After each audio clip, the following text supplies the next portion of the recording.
Kain po. Pakbet ang ulam ko. Miss ko ang pakbet. Pakbet. Paksiw. Mga isda dito. Hindi ako makabili ng isda. Kaya gulay. Gulay na lang.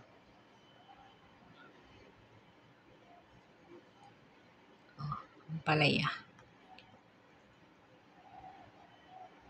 May ampalaya, okra, talong. Niluan ko siya ng konting karne para malasa.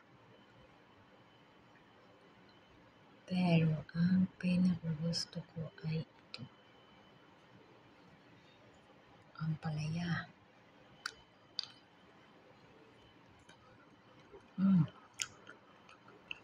Buti hindi siya mapait.